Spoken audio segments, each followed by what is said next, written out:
Hello, hello, hello. Welcome to Royal Sussex Live. Welcome, one and all. Okay, I am here. Okay, I'm going to go all the way back and see who started first in the comments. Robin Dennis. There are no prizes, but thank you so much for being first. And let's see who. Lydia Washington is here. Uh, Hi, Lydia.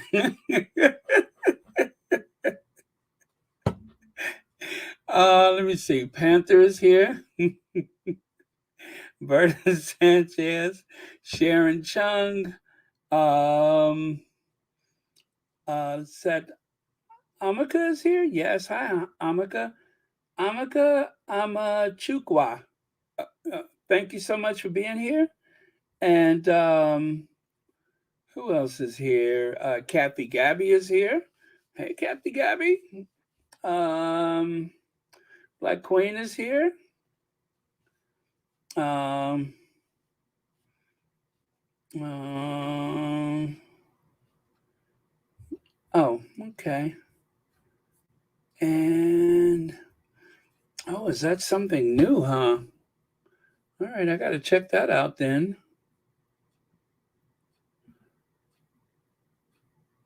Hmm. Hmm. Okay. I got to check it out. Um, sorry, let me be nosy for a second here. See what I'm missing. All right. I like new stuff.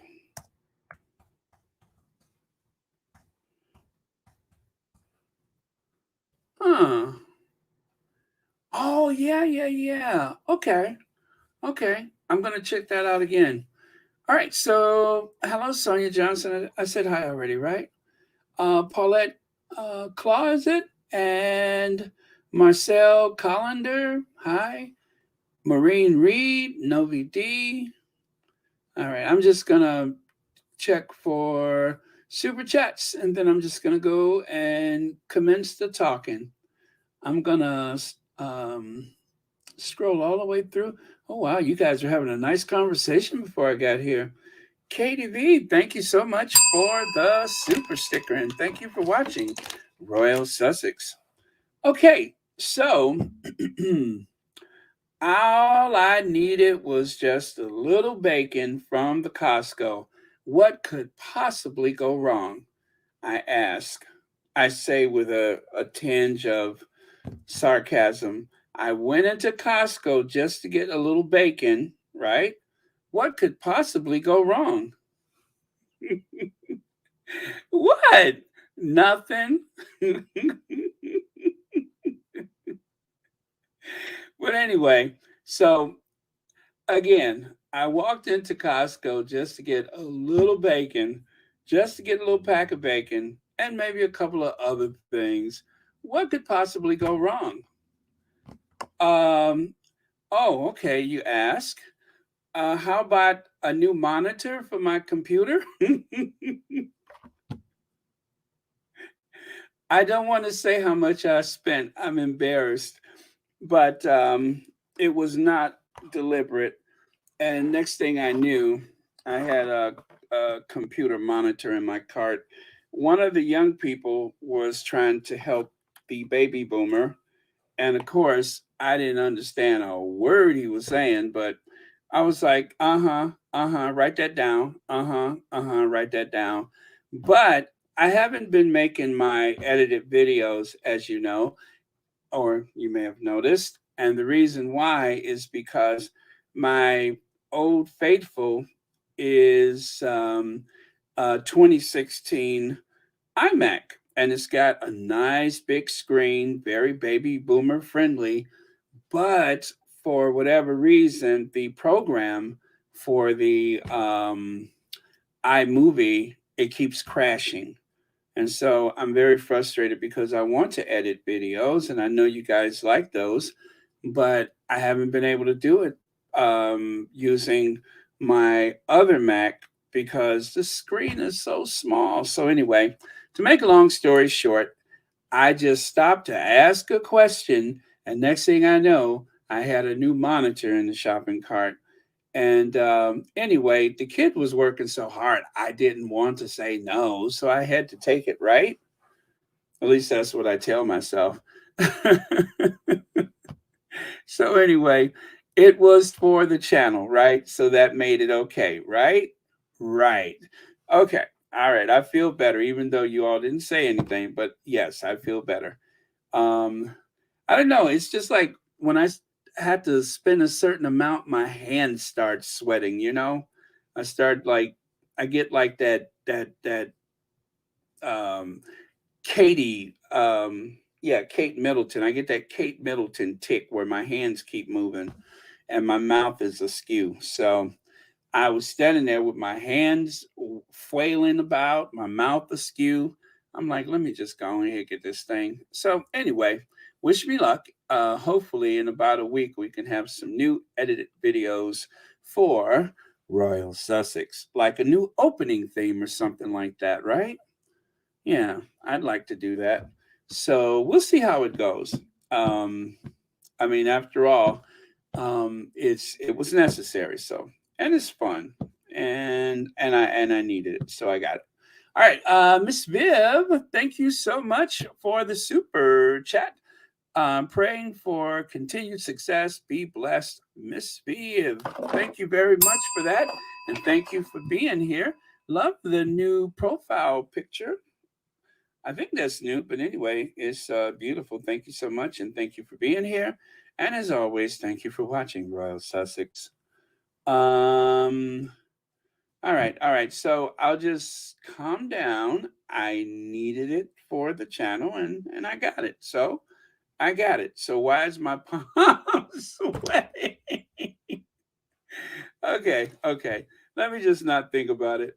So anyway, but like I said, I did get the bacon, so that was the important thing is I did get the bacon. Oh, and they had this what is that? Anyway, I'll have to show you a picture of the package, but it was like a lemon rice and you could make it with they had a coconut curry chicken and a tikka, I think it's tikka marsala chicken, which is like in a tomato sauce. Oh my God, I had it before. And then, of course, they said the magic word these are going to be discontinued. What? Can you freeze it? Okay, then I'll take two. So I can't wait to try that. So yeah, I was busy today. I had to run some errands and I had to get some bacon. All right, so that's enough of all that who shot John. All that talking, I could have had my slides up. We're gonna do it our way, yes, our way. Make all our dreams come true, and we'll do it our way, yes, our way. Make all our dreams come true for me and you. I tell you, every time we lose another one of the old sitcom stars, I feel like another remnant of my youth has just been torn away from me. Um, but anyway, I'll talk about that later. Okay, so here we are. SmartWorks. SmartWorks is back. And as you can see, they have a cover girl for the index. Um, I actually, what do you call it? I saw this and I'm just like, did this just happen today? And of course, I know it did. And because I went to the um, Archwell page, I'm like, yes, it is true. So SmartWorks is back. Um, and it says here, yes, I'm a mom. Yes, I'm a wife, but I love my work. And I'm guessing her name is Melissa because that's what it says right there in that caption. Experiencing unemployment, interview confidence, the meaning of having a job. So, if you would like to examine this for yourself, and I hope you will, as I mentioned yesterday, please do frequent the Archwell page. I mean, they don't change the excuse me, they don't change the information daily or anything like that. But and there was one long period when they didn't do anything to the page. But fortunately, um, they have been adding stuff for the past. Oh, you know what? I need my humidifier. Hold on.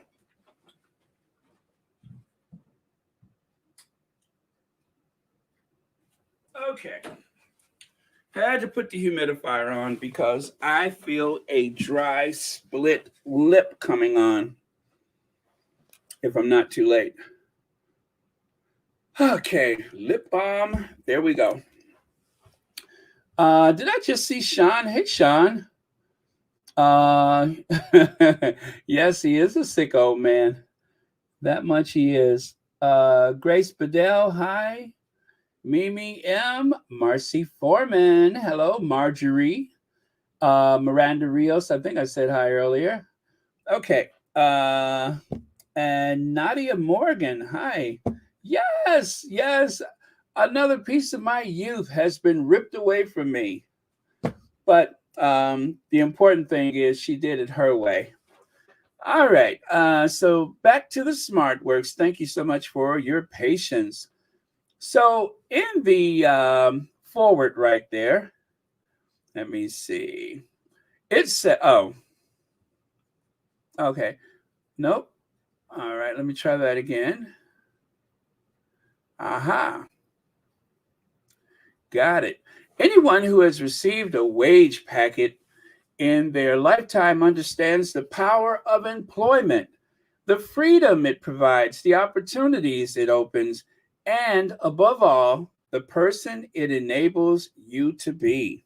So that is what the forward says for this. I guess, is it a catalog or is it a magazine? I guess you could say it's maybe both. At SmartWorks, it is our privilege to see and hear directly from thousands of women each year from across the UK, all of different ages, abilities, and ethnic backgrounds, all united by the same ambition to get a job. This unique insight has long inspired one of our central beliefs. Put simply, female workers are one of the greatest assets we have in our economy. But too often, our clients come to us after months or years of trying and failing to secure employment, lacking confidence and frustrated by the increasingly challenging recruitment landscape. The inspiration behind the first female unemployment index is the desire to address this inconsistency. We want to ensure that our clients' voices are heard and understood by those who have the power and means to create a better route to employment for women in the UK. As we face the most challenging economic circumstances in modern history, this work could not be more timely or important. Our services, SmartWorks, is specifically designed to address the barriers women face when securing employment. We provide each client with interview training and a high quality outfit delivered in a safe, respectful, and welcoming environment. Together, this allows a woman to believe in her own potential. The service works because we have listened to our clients and built a program that addresses those issues on a practical and emotional level. In launching the Female Unemployment Index, we are applying the same approach to create an annual benchmark against which progress, impact, and change can be tracked and measured. During our exploration of these experiences, there has been one recurring theme that despite the barriers faced, our clients remain determined to secure employment. They are committed, passionate, and skilled, bringing diversity of thought and value to the workforce. We know that the progress of securing a job is increasingly complex, but we believe that by researching and publishing the issue facing unemployed women. We will pave the way for progress in female recruitment by giving a voice to our clients. We will help to unlock the female workforce. And that is Kate Stevens, CEO. All right, I like her. So there you go. So this is on the Archwell page. Make sure you go to Archwell and check it out. We want to bring some traffic to the Archwell page. Believe me, they know whether or not people are actually utilizing the page, and we want them to know that Archwell has been greatly embraced and appreciated. So we have to go to that page and frequent it so that we can let the Archwell Foundation know that what they're doing is meaningful and purposeful. Is that a word, purposeful? I guess it is. Um, hey, Anita of my Duke and I saw you cooking last night. Gosh, I was hungry. Eggplant, you baked bread. What else did you make? I think you made like, what was it, mustard chicken? I'm like, come through, get down, come on now.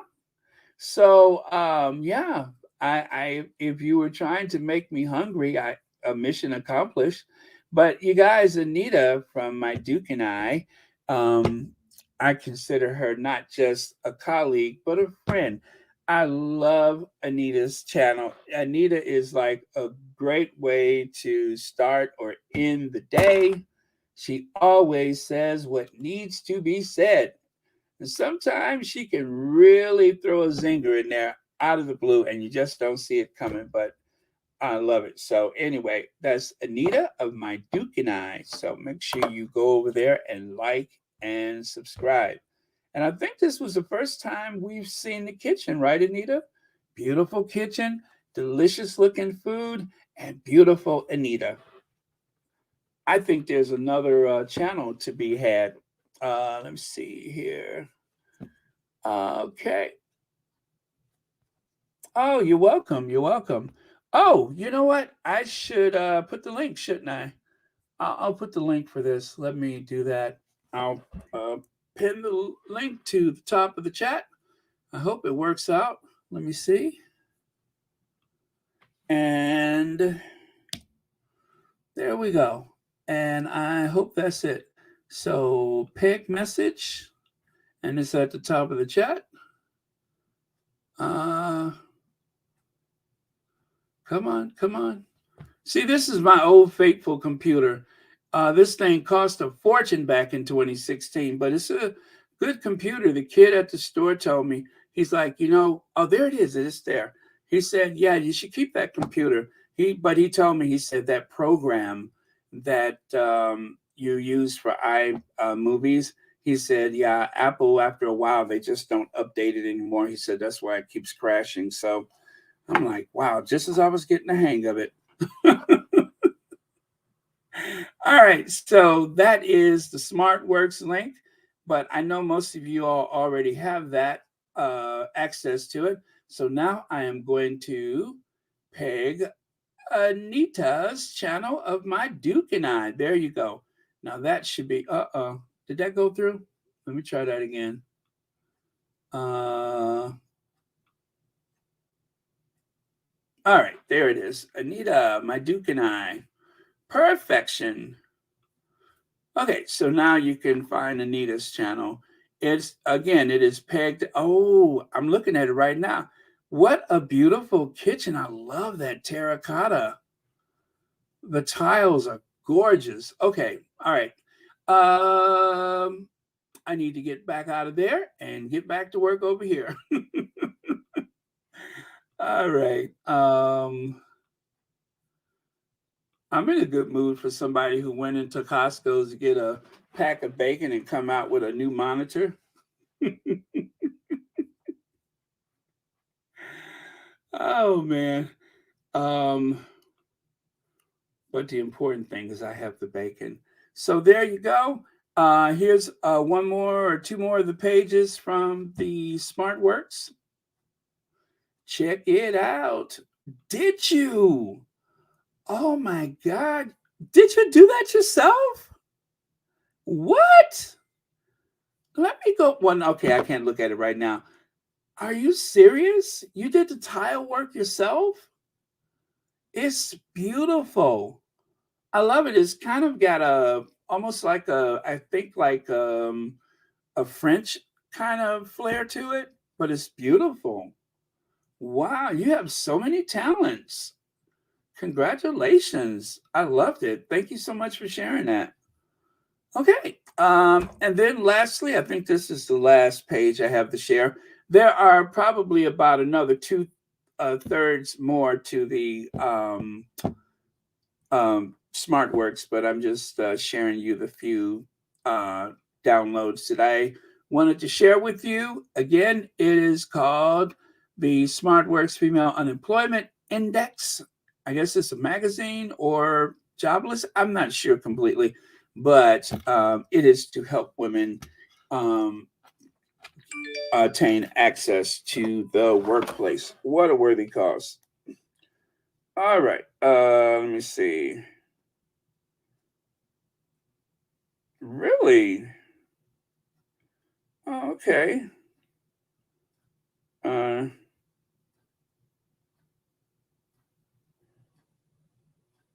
uh-huh. Oh, okay. All right. I got that message. Thank you. Um, okay. What? You know I can't multitask. Uh, all right. Uh,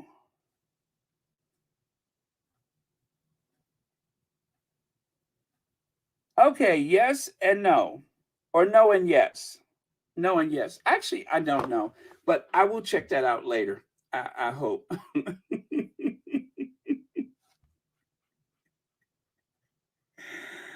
What are you doing to a baby boomer? Oh, and this is the last one right here. Epic morning representing SmartWorks for the SmartWorks headquarter launch of the Female Unemployment Index. Some mega stats from the report coming very soon. All right, so there you have it. That's the last slide for the, you know, did you guys go and look at the kitchen? Did you just take a sneak peek at Anita's kitchen? Isn't it gorgeous? Okay, I found this and I just wanted to share it because who knows who needed to hear this. It is better to be hated for what you are than to be loved for what you are not. Huh, okay, let that sink in. It's better to be hated for what you are than to be loved for what you are not. Okay, I'm sure that doesn't speak for everyone, but I kind of feel that way sometimes. So that was like a little thought of the day that I just snatched out of my archive of stuff like that. And then right here, have we discussed this already?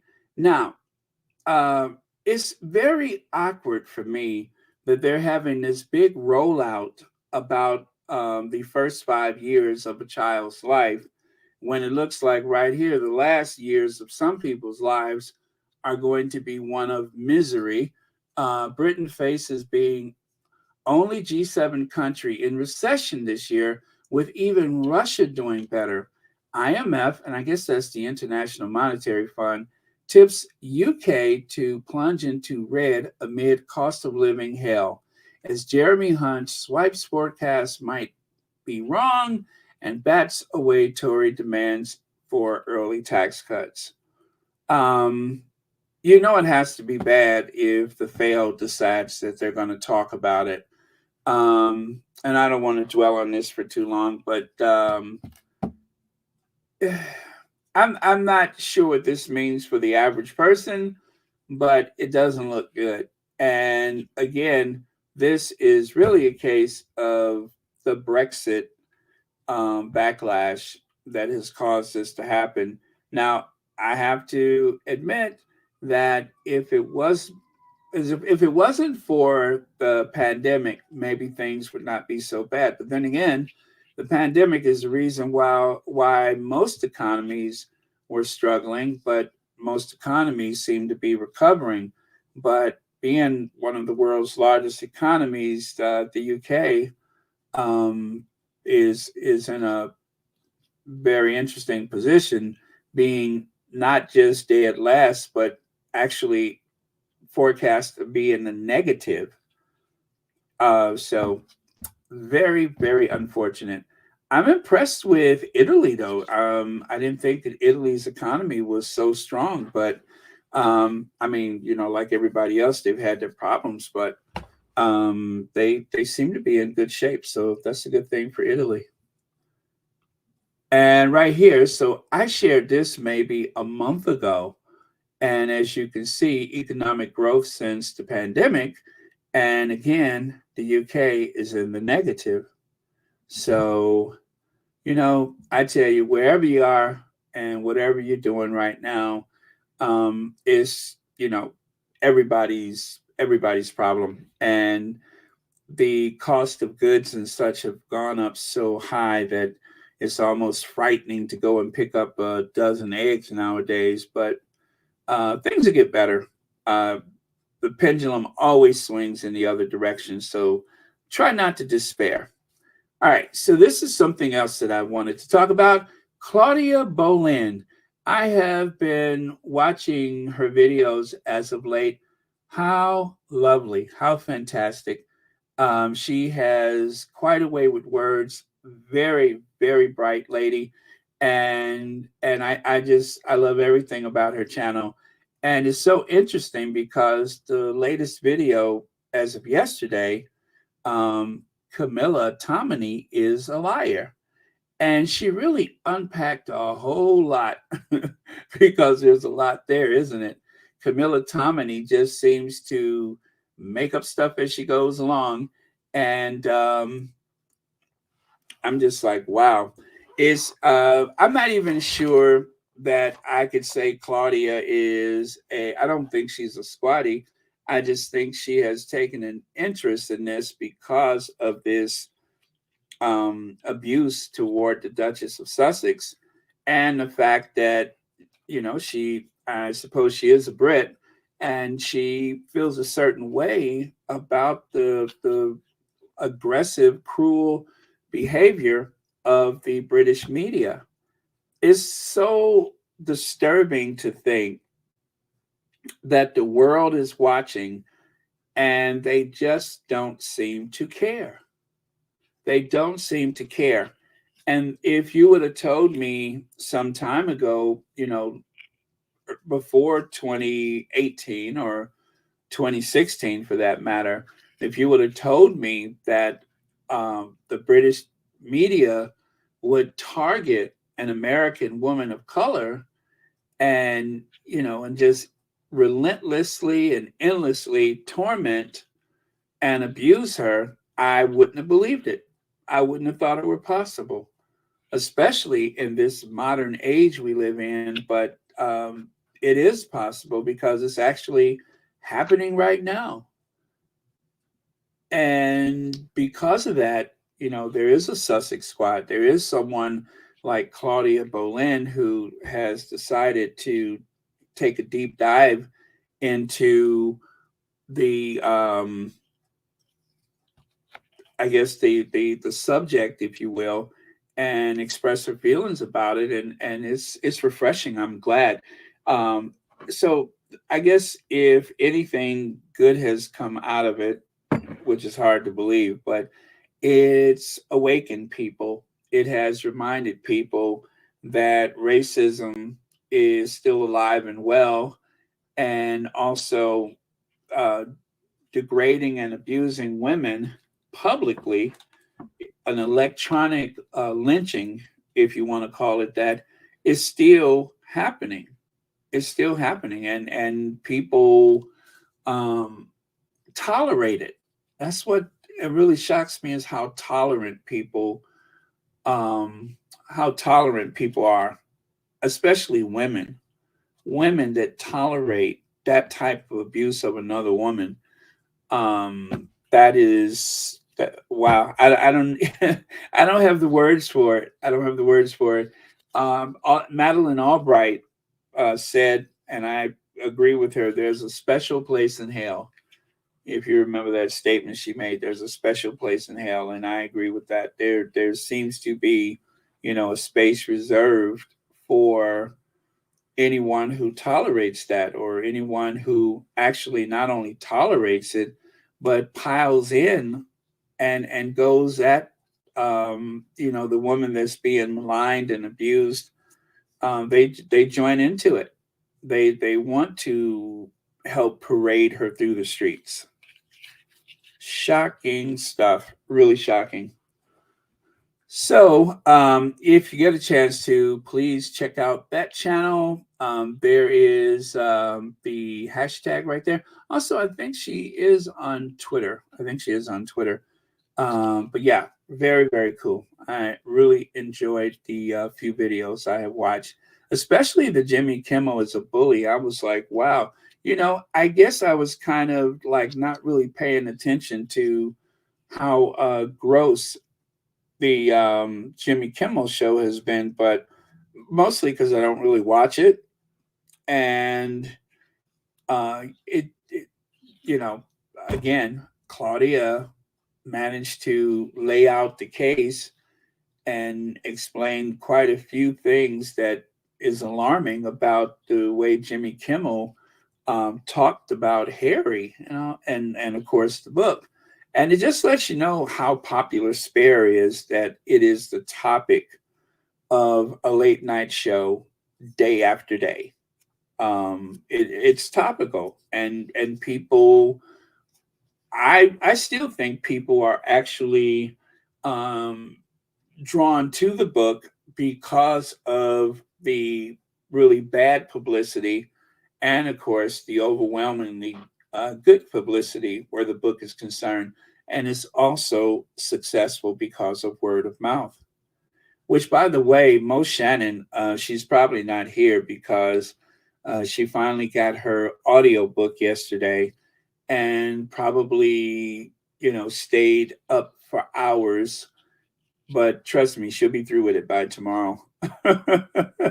Or she's probably sleeping off going through the entire 15 hours right now. So but yeah, she was excited, and so I'm glad that worked out for her. Okay, and so again, there is Claudia Boleyn, and it's interesting that she just had this video where she talks about the Camilla Tominey as a liar, because just today somebody dragged her behind across some hot coals, and I mean to tell you, Camilla Tominey had to pick her face up off the floor, which probably wasn't easy because, well, let's face it, there's so much of it. But yeah, someone finally decided to give old Camilla Tominey the what for. Camilla Tominey, as per usual, was, as a matter of fact, okay. So the discussion, let me set this up for you. The discussion, you need to sort out, is they were talking about Brexit, and instead of the discussion about Brexit being discussed by people who have, I guess, an economic background, or someone who is a strong proponent or strongly opposed to it, for whatever reason, they thought Camilla Tominey was the go-to person, which is weird because what does Camilla Tominey know about finance? She's a royal reporter, as far as I know, or at least that's her primary gig, is reporting on all things royal. So why would they go and get Camilla Tominey to discuss something like that? But I have to say this much for Camilla Tominey, as is good at filling up dead air space, because she kind of reminds me a lot of Kellyanne Conway. Do you guys remember her, Kellyanne Conway? How she could talk circles around people and never run out of things to say. She always seems to have an out, if you will. So when I see Camilla Tominey, I really, really pay attention to what she's saying and how she manages. I mean, she's unflappable. I'll put it to you like that. She's unflappable. No matter what you say to her, or how you direct a comment to her, or even catch her out, she doesn't flinch. She just keeps going. I'm not saying that that's something to ascribe to, but I'm just saying that's what I know about her, is that she's unflinching, and she will, tell untruth, if you will, and the next thing you know, you think you've got her uh, on the ropes, and she'll come back at you really fast. So that seems to be her talent, and I think that's why she's so useful to whatever cause. So I'm going to let this play twice. I hope you guys can hear it. Let me know if you can or cannot have the sound. I can only do the sound bite. I can't play the video for you, but let's try it and see what happens. Listen, you don't listen to contributions. You make stuff up, and you should be held to account for the fibs we have told to people. Listen, you don't listen to contributions. You make stuff up, and you should be held to account for the fibs we have told to people. Listen, you don't listen to contributions. You make stuff up, and you should be held to account for the fibs we have told to people. Yeah, so apparently, what is her name? Gosh, I forgot this lady's name. But yeah, she just told her. She said, "You make stuff up, and you should be held accountable."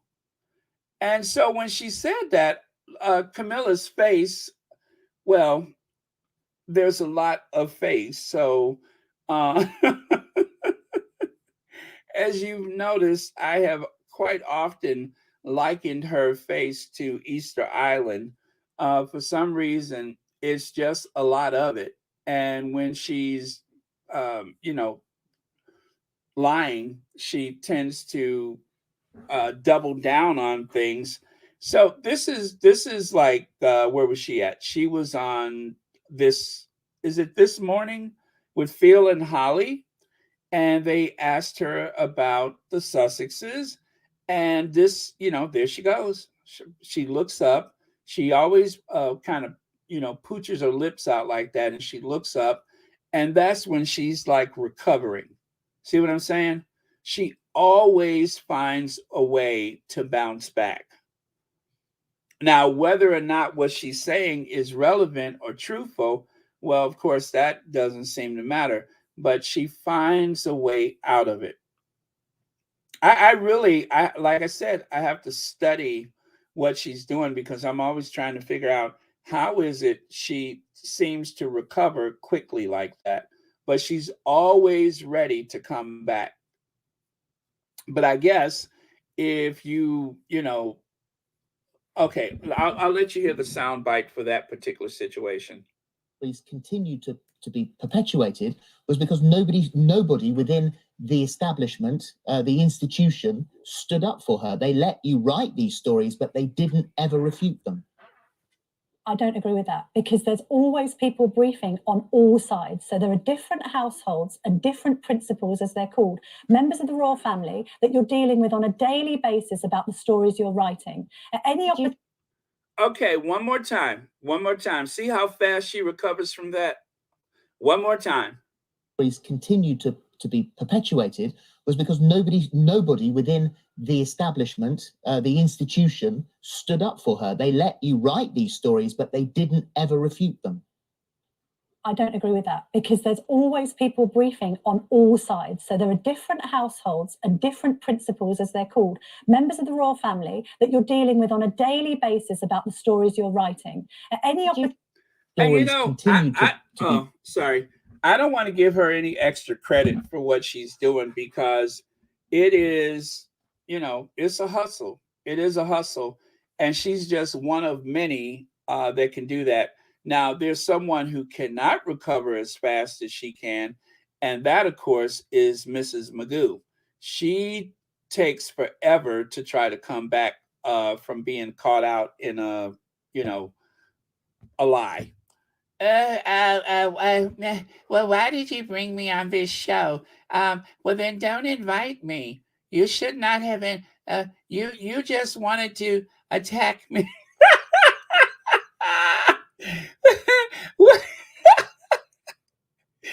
Well, I'm not the Hollywood actress. Megan is the Hollywood actress. Why are you attacking me? Well, then why did you invite me on the show? Well, then don't invite me. I mean, she just, that's her way out of it, is she plays the victim, and she'll turn it around and say that you're attacking her, and why did you invite her to the show? But Camilla Tominey, you see how she looks up? See that photo, how she looks up? And when Phil asked her that question, she looks up, and then she looked him straight in the face and said, I don't agree with that. So I don't agree with that. She's buying time until she can formulate an answer that seems logical and plausible. Not that anybody believes her. And why would they? Because after all, we know that she tends to lie about things. And just like today, somebody finally called her out on it instead of just taking it. But see, up until that point, Camilla Tominey was all over the place, and that lady just got sick of it and decided to say, but you always make up stuff. And it was brilliant. I loved it. I mean, it was like my best day since Christmas, seeing her, get smeared across the floor like that. So let's do that one more time. Listen, you don't listen to conversations. You make. Uh-oh, I'm sorry. I'm sorry. Let me do that again. Listen to conversations. You make stuff up, and you should be held to account for the fibs we have told to people. Listen, you don't listen to conversations. You make stuff up, and you should be held to account for the. I mean, I love it. She said, you don't listen. And she really doesn't listen. She barely gives people a chance to get a word in edgewise. And next thing you know, she's telling you something that is completely untrue. And she's done this time and time again. And people have noticed. People have noticed. They may have been too polite to say so, or perhaps they weren't in a position to say otherwise. But if she's talking, then something is coming out that is simply untrue. And it's usually something, and Claudia, like Claudia said, I don't know exactly what her motivation is. I don't want to just assume that she's racist, but there's something going on there, and does she have just a problem? Is she like, what do you call it? Just a liar? I mean, does she always lie? Does she lie about everything? Does she make up stuff? Does she tell people what they want to hear? It's interesting that she doesn't hesitate. She doesn't have to think a whole lot. All of a sudden, she's looking up at the ceiling, and within a split second, she has a comeback. I don't agree with that. It's breathtaking. I mean, I watched that I don't know how many times, and I just wanted to see how that mind of hers works. And see there, she's like, look at her. I mean, Phil, she's talking. Phil says something to her, and she's looking straight at him, and then all of a sudden, it's like she takes a deep breath. Right? She looks up in the air. She takes a deep breath. I don't agree with that. That's classic. I mean, that's epic. That is epic. If you need someone to toe the party line to help perpetuate an untruth, that's the person to do it. Shelly L says, "Hi, Baron. I used to work in the industry, and she has she has someone in her ear. Oh, they practice different scenarios to get help from the person talking into the earpiece. You know, I didn't suspect that they would have someone as a guest with the earpiece. I know the host usually does, but well, you know what, Shelly, I have to say this though. I know that most of these panels and most of these so-called interviews or guests, I know that it's all orchestrated. It is really theater. Every so often, Phil likes to catch people out, and it's always interesting to watch. But still, I think that his show does more harm than good.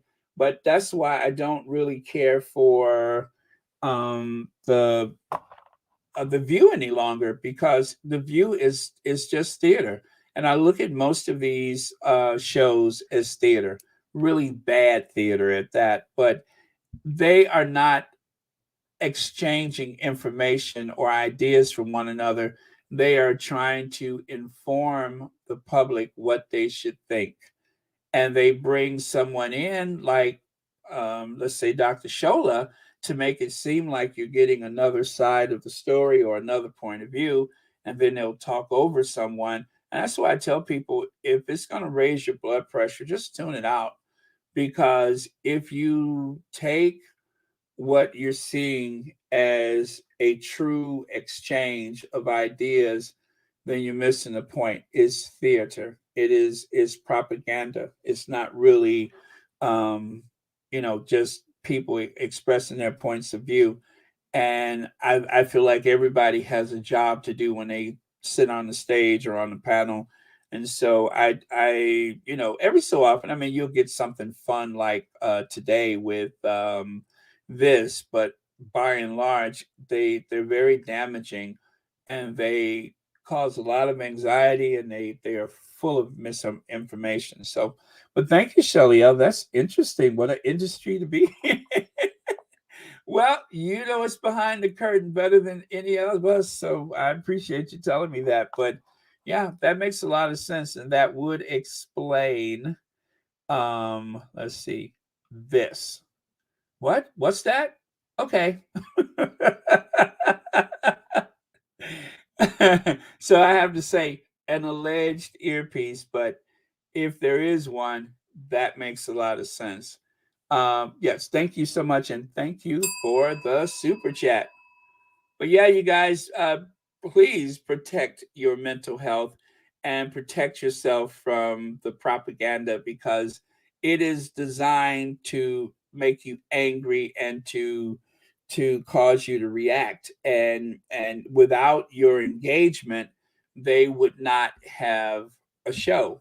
But as individuals, our engagement don't mean a lot. But if they can get just enough of the ever dwindling sector of society that actually watches legacy television, then they've done plenty, because it's still money to be made, and there obviously is still propaganda to perpetuate. So that is my advice: is take it with a grain of salt and try not to get so emotional about it, because that's what the enemy wants you to do, is to be emotional and have anxiety and to be afraid and to be angry.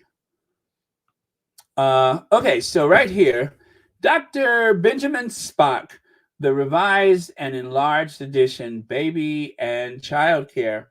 Well, one of the squaddies who I adore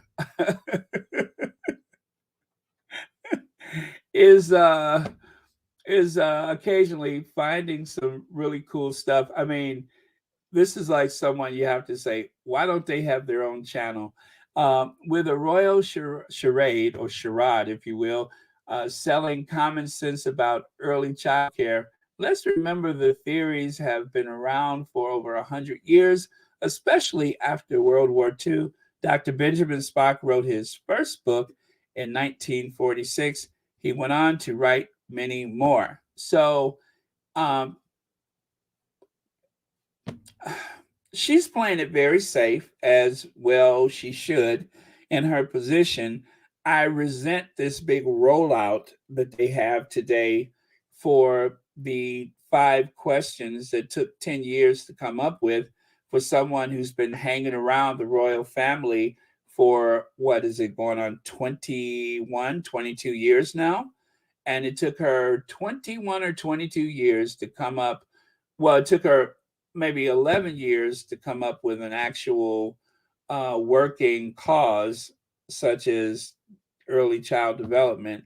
And then it took her another 10 years before she came up with those 5 questions. So I was imagining it's going to take her another 20 years before she comes up with an answer. But we're patient.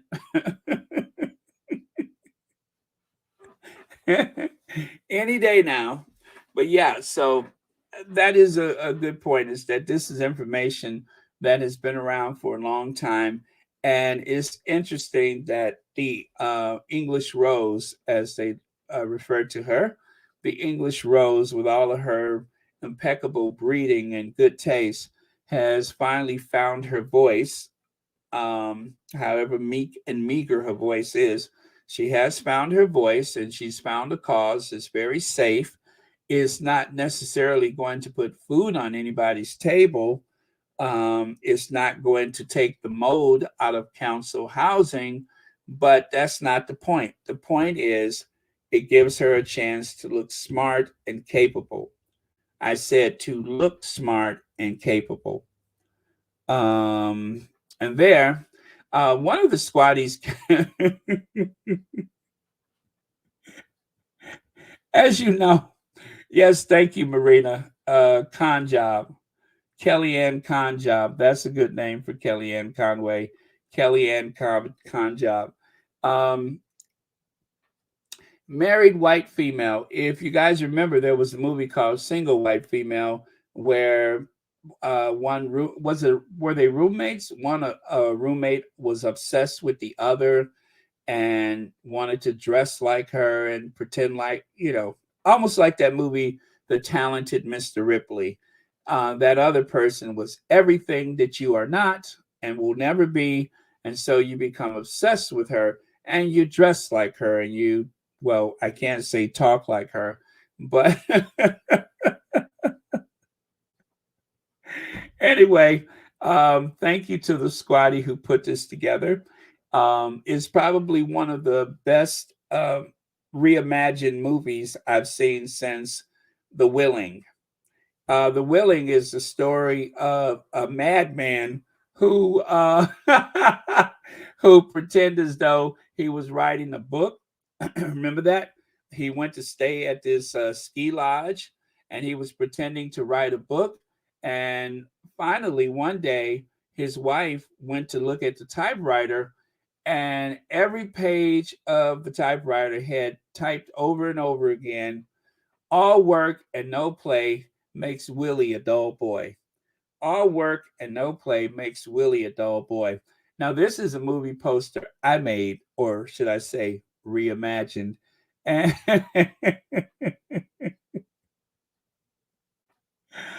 the tide of terror that swept Britain is here. It's The Willing, a Stanley Kubrick film starring Prince William, Shelley Duvall, The Shining, The Willing, Scatman Crothers, and Danny Lloyd. So there you go. Look for it in theaters near you soon. The Willing.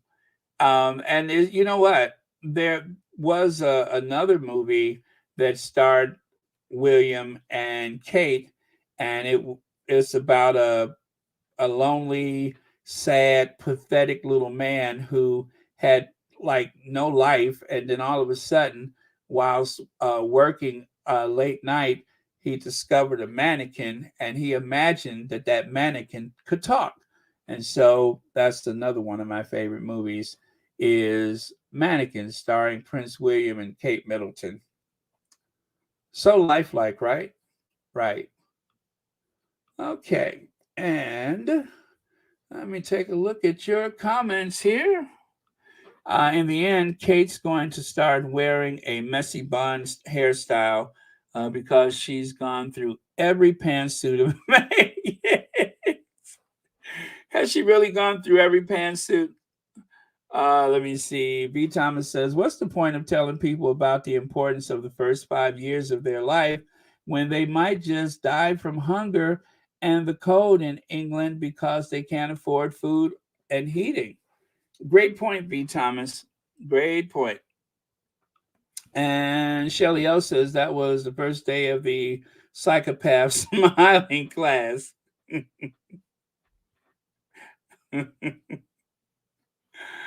Oh, man. Let me see. I'm just scrolling back a little bit. Oh, yeah. What about her garden, which she created after Megan's Grenfell project?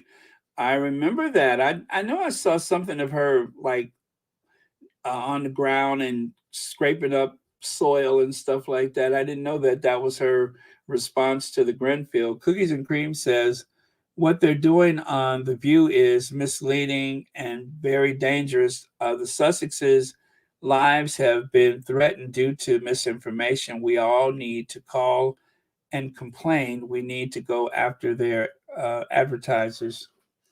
Yeah, well, and of course, I don't want to single out The View because that's also the morning shows like the Today Show, and of course, on occasion, Good Morning America.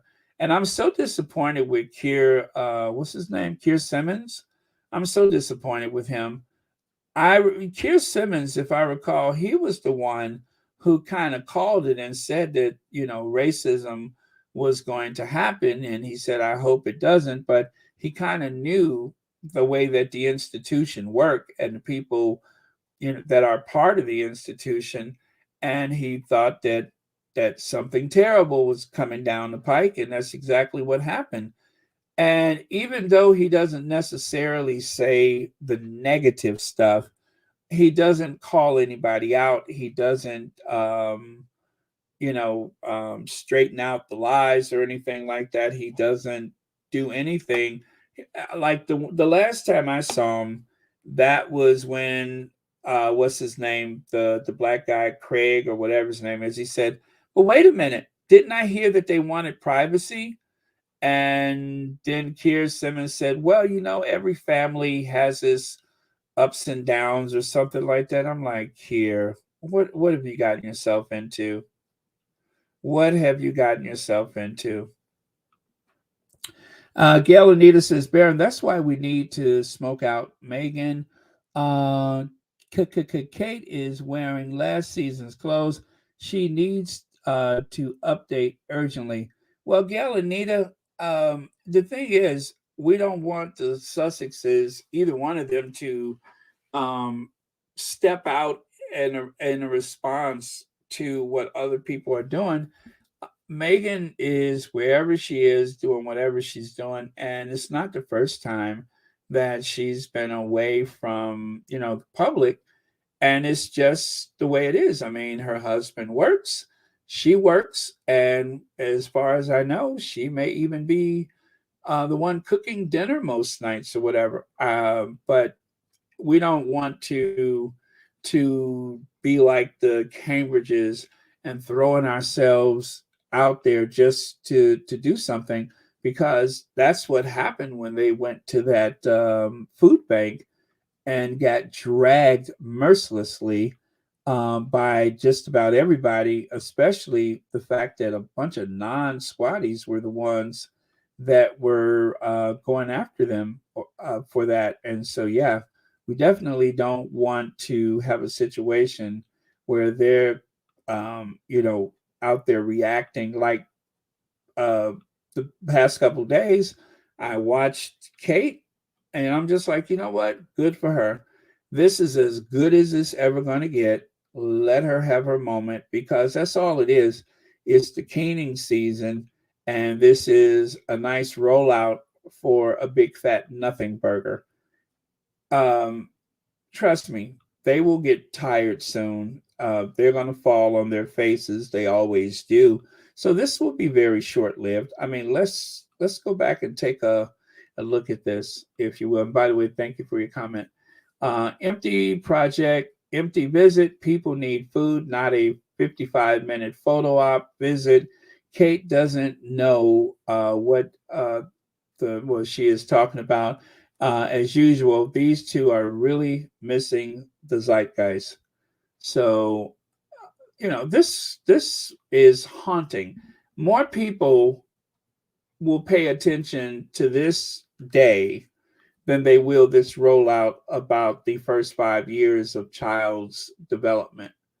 The people that are applauding it were the people who were just waiting with bated breath to see her finally do something that makes her look good. Now, I'm disturbed to see that the morning shows in the US are talking about this big rollout, but it lacks a lot of substance. I mean, I feel sad for the first ladies that have had to do similar things so that they won't compromise the political position of their husbands.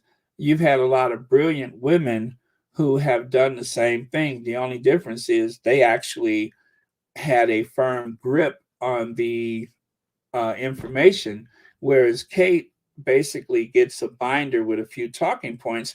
She doesn't know anything about what's going on with this stuff. It's just a vanity project. She doesn't really help anybody. She's just helping her own self-image.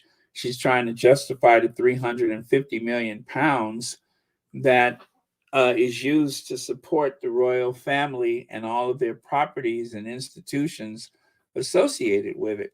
That is the whole point of this. It's an exercise of futility. It's a waste of time and taxpayers' money. Fortunately, I don't have to contribute to it. But yeah, so let her have her moment. I'm not bothered by any of this because it is going to be short-lived and lacking in substance. And I do think most people know better. Just because you got some derangers and a few people associated with that family, some OBEs and such that are clapping and applauding, it doesn't really mean anything. It doesn't really help anybody. It doesn't. It's just a vanity project. So I say pay no mind. She'll go away soon. She'll take a 30, 60 to 90-day vacation, and then she'll come back rested, and her appearance will have been altered. In other words, business as usual. I think the royals feel at worst she'll be set in front of children under 5 and have a conversation. Show she'll not be upstage. Yeah, I'm going to tell you, she gave like one of the best speeches of her life. You can tell she's been practicing. They have put a lot of work into this rollout. You can tell they've put a lot of work into it. And so this is one of those few times where she is actually going to seem capable and polished. But I promise you, it is going to be very short lived. In spite of all the preparation, I'm sure they didn't see the thing coming with the food bank, but it happened and it was embarrassing. And the conversations on social media were brutal, and they'll fall on their faces again. Um, let's see here. Real people know that this is BS and are I'm sorry. And laughing at her, the media trying to push her even though they know it's fake. Yeah, it's just a bunch of smoke and mirrors. They're hoping that the next time they come to the US that people might actually get excited and pay attention. But let's not forget that when she had a chance to talk about children in the presence of Dr. Jill Biden, she clammed up and she was barely audible. So she's fine when she's prepared, when she's practiced and stuff like that, but she's not really ready to chair a committee. So even though they had that little last supper round table thing going on, much to do about nothing. So yeah, she'll go away soon, I'm sure of that. Let me see. William and Kate look scary. To be honest, they are the type of people you will never get comfortable with, although they didn't do anything wrong to you. They have a bad auras around them, to say the least. They do. They have some pretty bad auras around them. Um, Let me see. I remember when Camilla Tominey was a political reporter for before Meghan came on the scene, and she got the first exclusive. Since then she can't leave this profitable gig. Yeah, because she's good with the propaganda. She's very good with passing on the propaganda and maintaining the party line. So nothing about Harry and Meghan's broad resume of charitable work shown on American TV seriously races America. Seriously. Yeah, I noticed that too.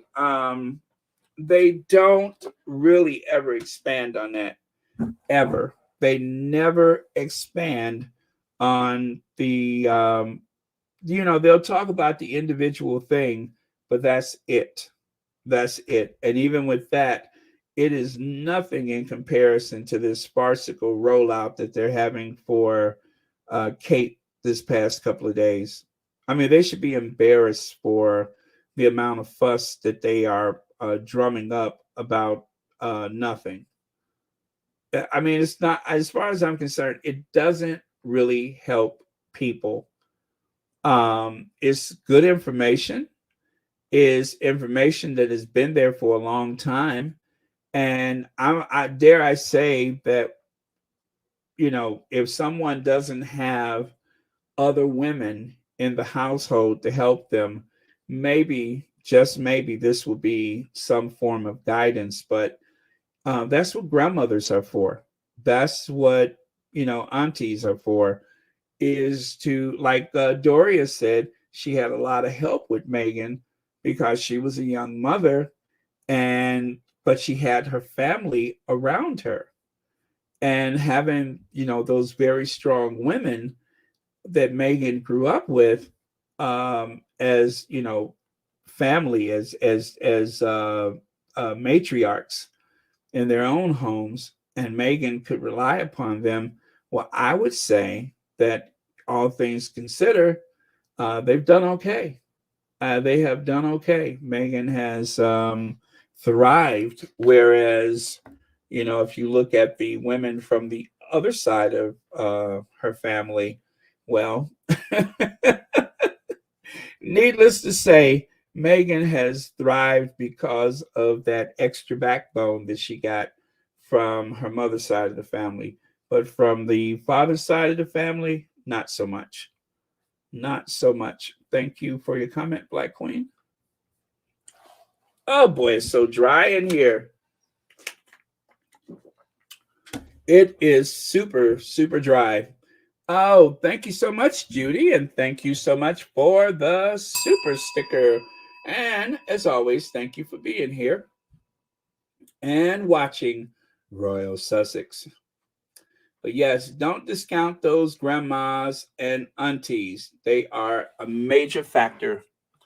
Let's see here. If Kate was helping people before royal life, she would have a better grasp on helping naturally. Meg grew up helping people, is part of who she is. Helping is universal, not something owned by a royal family.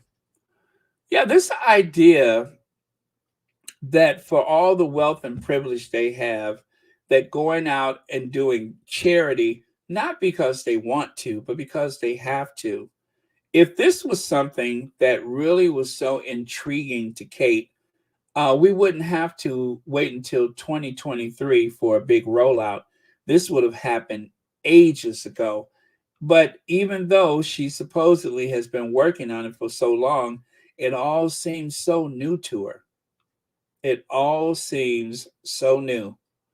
As she is aging before our eyes, the concepts that she is introducing to the world seem very new to her and just about nobody else. So, and then let us not forget this. Let's see. Cookies and cream. Oh, that's for cookies and cream. Let us not forget this. This is a woman who has a cook, nannies, and housekeepers. Cooks, nannies, and housekeeper. She also has her mother, and of course, whatever other family. And of course, I'd probably keep the kids away from Uncle Gary, but I'd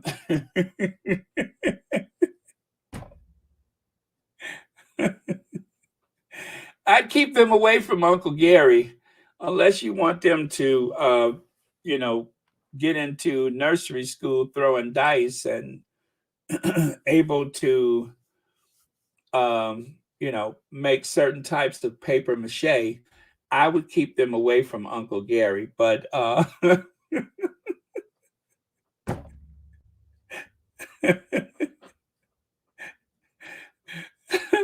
Uncle Gary has too many vices to have the kids around. So I'd be shy with Uncle Gary, but and then too, there's the other uncle, the one who has the marshmallow company. I'd steer clear of him too because that one right there is about a tree short of a hammock. So there's aside from that, I'm sure the family is just fine. Of course, I wouldn't let the kids, you know what I'm saying? After 6 p.m., I'm pretty sure it's hard to get a reaction out of this one because, she's prone to keeping that little paper bag with her. So I'm not sure that it's safe to be around her because she always has that little paper bag that she carries to the football matches and stuff like that. So I'm not sure that that's a good idea. I would just stick with the nannies. Okay. I just stick with the nannies because, oh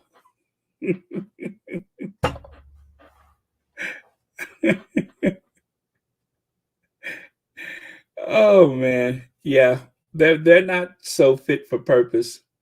Yes, please don't forget to hit the like button, you guys. And if you're not subscribed, please subscribe. We are just like about 300 subscribers away from 31,000. So let's make that happen by the end of the week. Duchess of Drab it's the mystery of the cosmos. How does a beautiful woman make designers' outfits look so frumpy? Now, this was a Sarah Vine article, but notice the date, April 2016. So that means this was pre Megan coverage of, um, yeah, so you can see um, there was a lot to be desired when it came to designer clothing. I don't know why she looked so awkward, but like they say, um, fashion is something that you can buy, but taste is something that you have. You either have it or you don't. Anybody could buy fashion, but not everybody can buy good taste. And even though, as the future Princess of Wales, she had access to just about anybody and everybody in the fashion world who would be glad to throw a frock or two at her.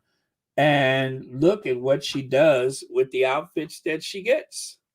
So, yes, it is a question of the ages. How, could someone with so much potential do so little with the fashions that are available? Well, I can't really. Well, okay, I'm going to tell you. Here's one theory. When it seems important to you that every time you step out the house, that your dress blows over the back of your head, and that everybody can see, your dainties every time you walk out the house, is there any wonder that fashion takes a back seat? And let's face it, there were many occasions, and if you ask me, deliberately so, there were many occasions when every time she walked out the house, we had to look at her behind. it wasn't her if her butt wasn't showing. So maybe that's why the clothes were so ridiculous, because she had to make sure that everybody had a chance to see her nether regions. That's just a theory. That's just a theory. But I can't tell you. Yeah, just like I made that video for Camilla with the blue Danube, maybe I should make one for her with but instead of like Camilla's, just one, ba-da-da-da-da, bum, bum, bum, bum, and every time the dress just flies over the back of her head. That was tacky. That was tacky. And you know what? It reminds me too that when Michelle Obama, as ladylike as she is, when she arrives to the White House, there is strength and stability, a highly educated, the best educated first woman in the history of the United States. And as soon as the next white woman comes to the White House, what's the first thing they say? Oh, finally, class. Really? Class? Class?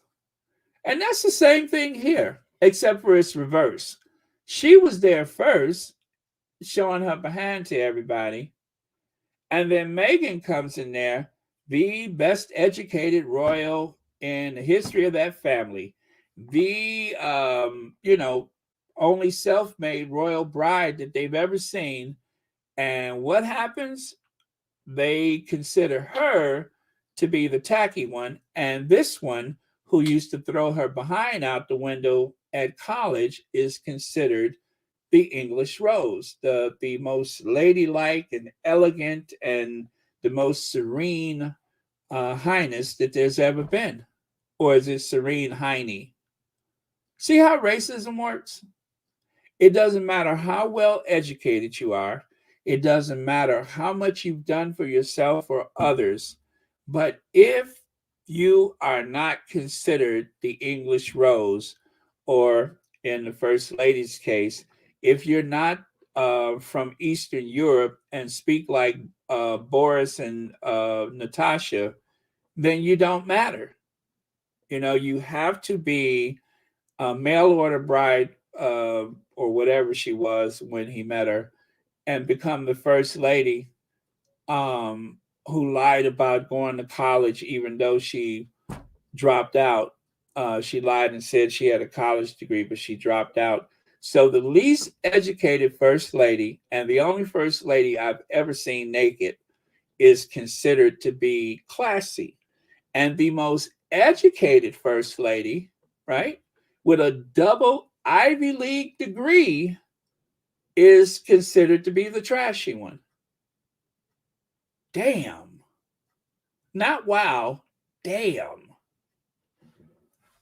Boy, I tell you, racism is ugly. It really is.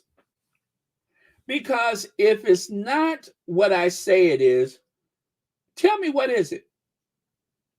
Tell me what is the real difference. You have someone who spent her college years throwing her behind out the window for everybody to see. But she's the classy one. You have someone who literally worked on a yacht,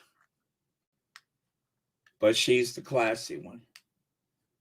You have someone who is barely audible, someone who clutches her purse like it's a shield, right? But she's the classy one. She's the real one, the rose. Make that make sense. And so what is it that Meghan was lacking because she was a working actress? You know how many people call themselves actors and never got that far? A philanthropist, an entrepreneur, a businesswoman, right? Someone who had 3 million followers on Instagram, helped develop a clothing line.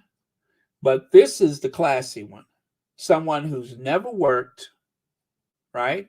Someone who spent her weekends in London falling out of a black cab before she put on a transparent dress, and the future King of England noticed her. That's what makes her classy. I can't think of what else it is. But those are two very interesting parallels between one woman of color and another, and being in a very high status position and being considered trashy no matter what you bring to the table.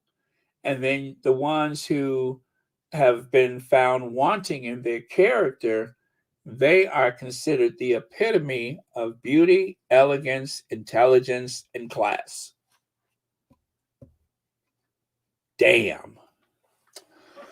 Oh, well, but I'm just saying that's what I've noticed. The British media keeps shamefully photoshopping Kitty's pics. She looks bad in real time. Well, of course they have. And even the Metro, you can see there, that was supposed to be Kate's My Life Mission. My life's mission? Seriously? My life's mission?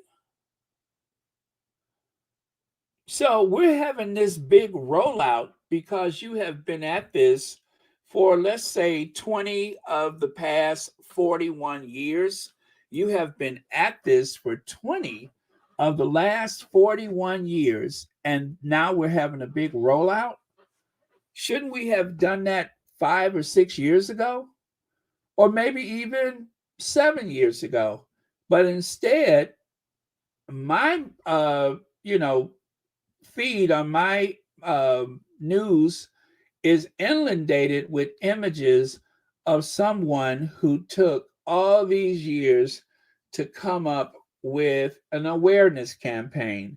Not that they're solving any problems, just an awareness campaign. That's it. There'll be a lot this week about the Princess of Wales and her early years campaign. Here's why I wish we could see something more gritty and attention grabbing from her. Otherwise, she risks feeding the media's obsession with how she looks and what she wears. Now, that was Rihanna Mills. Rihanna Mills said that. Rihanna, royal reporter Mills said that, because Rihanna Mills is trying to send a very stark warning. There are people hungry who doesn't expect you to go to a food bank and laugh and have fun with your husband. They expect you to actually bring something. Instead of making a mockery of the whole thing, instead of driving past the place and hopping out the door of the Range Rover, the luxury Range Rover, and walking several paces to the door as the cameras click. And then you go inside and you arrange canned goods and push a trolley around the shop as the cameras click. As that's happening, it really makes a mockery of the entire thing. This is what I was looking for. Prince William and Kate's Windsor food bank trip leads to publicity stunt. People noticed. So no matter how much you polish this turd called the early development, whatever, this is what people have seen. And you ain't gonna undo this. This is the real Kate and Will. And look at William. He was so glad to go, he don't know what to do. Woo, boy. I mean, he's so glad to go, he couldn't even stop and say, see you later, farewell. He just turned his head by. We got to get home and lay down. This is more work than we bargained for. We're in our 40s. I got to get out of here. I'm not used to this. A gentleman doesn't work. And Kate is so happy to leave, she don't even look back to say bye. All you get is the back of her head. And she just smiling. I'm telling you, it was a good time to be had at that food bank. And this is my favorite right here. You can see how as soon as she picks up the cans, the photographer leans in. And that was it. This is 350 million pounds per year. And even the caption right there, I find a photo op involving a princess handling tins of food destined for people with no money particularly revolting. Imagine if journalists hammered the glorification of food banks by people who never need to use them rather than workers on strike. Now, you would think at this point, abandon ship, forget about the rollout for this ridiculous this vanity project. We need to go to a food bank, and this time, let's bring food. No, no. They carried on this farce and then dressed her up in red, part of that little silly game that she's playing, along with the queen consort. She goes red head to toe, as though she could go head to toe with any real person. Yeah, that's your future queen. Have at it. Have at it. That's your future queen. Mouth askew, the wonky eye, the not Botoxed face, not. That's your future queen. All she has to do is dress up and do the very least, and that makes her elegant and posh and worthy of the taxpayers' money. Anyway, that's enough for her. Prince Harry's spare has achieved a third straight week in the UK's official top number one spot, selling 37,145 copies. So still, the spare reigns supreme in the UK. There are still people hungry for this book. So even though the book has been on the market for 3 weeks, going on its third week, it is still number one. The top of the 50 books that are in the top spot, Spare is number one. Now, this was interesting. Watch now, Prince Harry versus British press. Excellent analysis by We Expose News and Fossey, whatever. Great to see some of our work featured in there as well. This is on Byline Investigate. I just actually was watching this while I was prepping today. And it talks about, well, anyway, you know what? I'm just going to add the link for that later so you can see it for yourself. But yeah, there's a new video from Byline Investigate. So if you do follow them on YouTube, you can find a video like that or look for the link later. And then right here, anti-monarchist plan protests at coronation of Britain's King Charles. This was in Reuters. So Reuters News is saying, and you know what, guys, people, it's probably going to be probably as much security presence for the coronation, if not more, than there was for the Queen's funeral. Because the big difference is for the Queen's funeral, I don't think people will be as active or motivated. But since the Queen's died, there has been all these strikes. And of course, the NHS has been going further down the tubes. And of course, for the past, 2-3 months, has been longer. Yeah, about 3 months, people have been saying that Archie's birthday, I shouldn't say Archie's birthday, but May the 6th, there is going to be a protest of the coronation. So it's probably going to be quite a few places, not all in one place, but there are people who are really looking to make sure that they are represented and that their voices are heard on Coronation Day. So if you are planning to watch the coronation on the streets, if you are planning to be in anywhere in the vicinity of a coronation, just have your wits about you, because I think it's gonna probably get kind of wild in that area. Abolish the monarchy, not my king. This is the sentiment, excuse me, of the people that will be on the streets that day protesting. So the real power, the British press told the king under no circumstances should he invite his youngest son to the coronation. Let's see who's the head of state. Sonia Johnson, I saw that. As a matter of fact, didn't Hoghead Pierce Morgan write a column or something about that, or say something about it, as if he's like throwing down the gauntlet and demanding that Charles reconsider before he invites his son? You know, this is like the same pushback that they were giving when they did not expect to see Andrew walking the Queen down the aisle or to her seat at Westminster Abbey, and he showed up anyway. And, you know, not to compare the Sussexes to Andrew, of course. I hate when they do that, and I don't want to give off that intention at all.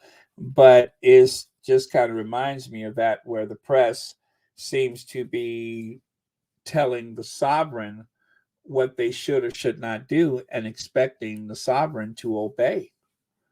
So, you know, do they know something behind the scenes that we don't? Has there already been an agreement in place or not? Or what? You know, it makes me wonder. That's right. Neiman Marcus. That's Welsh for not my king. Neiman Marcus. You remember it. Thank you for that. But yeah, not my king. So, of course, yellow t-shirt guy may be there on Coronation Day. So if you're undecided whether or not you're going to attend, there might be a few squatties down there with some massage, you know, heated massage oil, and perhaps some Gatorade or something like that for the exhausted protesters in tight form-fitting yellow t-shirts, I heard. But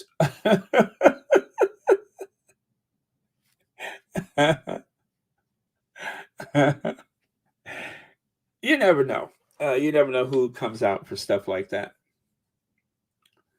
Okay, so Rubber Mouth Charles. Oh yeah. So this is what I think. Yeah. Oh yeah. So this, of course, is the lady. Let me see if I can find that sound bite, because she said a mouthful and it was one of my favorites. So I'm going to share that and then a couple of other things. And I think we are just about done for today. Let me see here. Yeah, it's going to be a little shorter today, I think. See if I can do 2 hours or less. Ooh, okay. Okay, where's my friend at? I'm sorry. I did not think to cue this up beforehand. But, oh my gosh, did you guys listen to James O'Brien today, where they had some of those Brexit regretters on there? That was interesting. Okay, cue the music.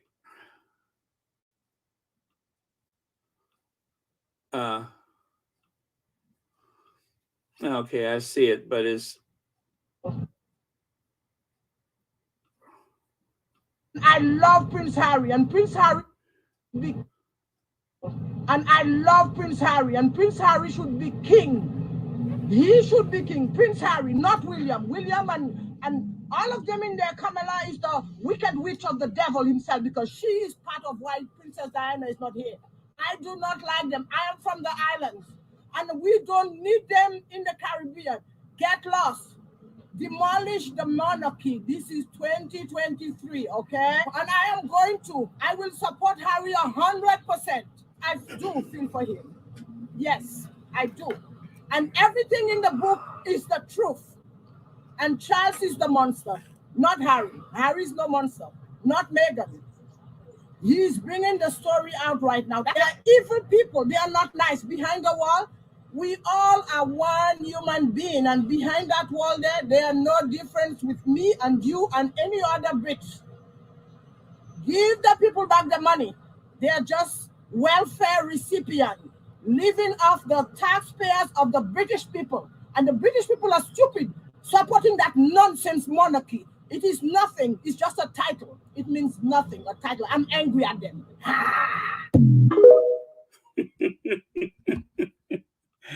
I love her. Give the people back the money. They are welfare recipients. I am from the islands. We don't want them there. Oh, man. It never, ever gets old. I love her. So, yeah, if you guys want to go and come back tomorrow for Royal Sussex, go ahead. I'm just about done. Just wanted to say farewell to Cindy Williams. And oh God, did I love Penny Marshall? I thought she was so funny. She had that deadpan sense of humor. You know, she actually played on the Odd Couple. Her brother Gary Marshall, he was the one who was the director or producer of the Odd Couple. And well, anyway, so that's another one of my favorite shows from the past. But yeah. Oh, Laverne and Shirley. Laverne and Shirley was a sitcom. The television show Happy Days had several spinoffs like Joni Loves Chachi, Mork and Mindy, and of course, the Laverne and Shirley show. Uh, Laverne DeFazio and Shirley Feeney. So that's Penny Marshall in the blue top, and that's Cindy Williams on the lower step, and I guess the purplish top. But yeah, but it was a fun show. Just back in the days when these kind of shows were just fun and innocent. Oh, you loved her in League of Their Own? Yeah. So yeah. So that and it's just like I wasn't so crazy about her. I love Penny Marshall more, of course, because I thought the most fun of the two characters. But like I said, it's just another little piece of youth that has been taken away and everything. So yeah. And of course, who could forget the theme song? 1, 2, 3, 4, 5, 6, 7, 8. Shamil, Shamazo, House and Pfeffer Incorporated. Oh man. So I can't tell you how many times I have sang that theme song back in the days when television shows actually had theme songs. And then there's one last farewell, and then I'm done. Back in 1968, the Boeing Aircraft Company of Everett, Washington, created a cargo plane that they thought would actually save the company from ruin. And this cargo plane, the Boeing 747, with its quad engines, was the biggest plane that they made at the time, right? And so it's not a full double decker, it's a partial double decker plane. And the reason why they put the cockpit up so high is because the freighter model that was used for air freight was designed so that they could open up that nose cone and bring freight all the way in and out of the plane, and close it and have that, good airtight seal. Well, eventually they realized that the plane could also be very successful as a passenger plane.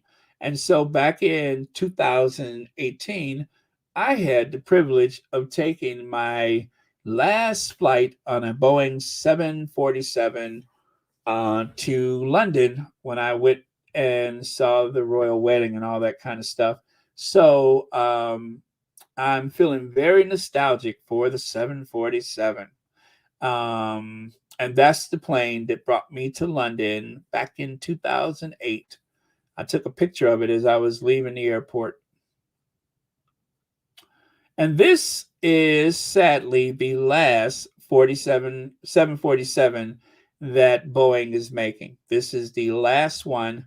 It is destined for Atlas Air cargo, but this is the last 747. So an era has ended. What is it, 54 years of manufacturing? And the last 747 has rolled out of the Boeing headquarters in Everett, Washington, or should I say manufacturing plant in Everett, one of the largest buildings in the world.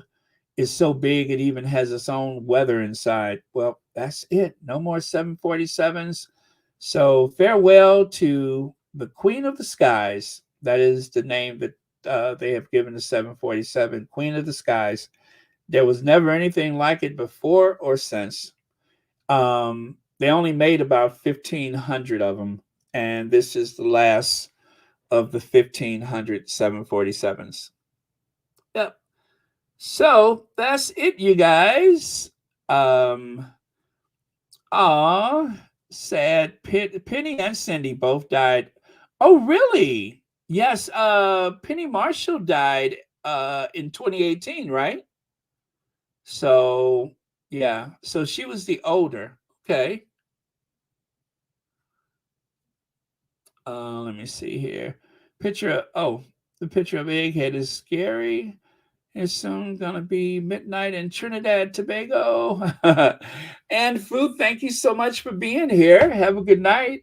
Try not to see Egghead's face while you're sleeping. He will haunt your dreams. Yeah. Good night, Susie Q. Good night, everybody. Yeah, Susie Q, you go ahead and say goodnight because I was thinking about playing that video. No, you know what? I shouldn't play it. That one's too sad. I was thinking about the one from Uvalde, but that one has the saddest ending of any video I've ever made. So I probably shouldn't play that one again. No, trust me when I say it is sad. But yeah, so rest in heaven, Cindy Williams, Penny Marshall. They were a good duo. I enjoyed that show. And okay, you guys. So I will see you all tomorrow. Sleep well. For every For every time there is a season. Yes, for every time there is a season. Thank you, moderators. And also, I will be looking for the last word of the day. And thank you to our two queens, our queen in heaven and our queen in California, for making the Sussexes the force to be reckoned with that they are, the most popular, the most influential couple on the face of the earth. All right.